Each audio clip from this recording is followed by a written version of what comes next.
नमस्तेस्तु महारौद्रे महाघोर पराक्रमे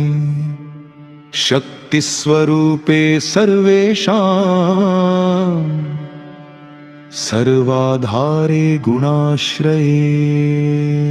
सर्वमंगलमंगले सर्वमंगलसंयुते सर्वमंगलमंगले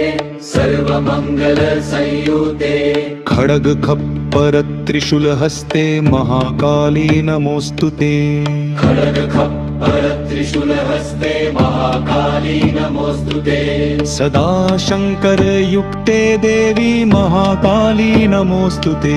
सदा शंकरयुक्ते देवी महाकाली नमोस्तुते सृष्टिस्थित्यन्तरूपेण सृष्टिस्थित्य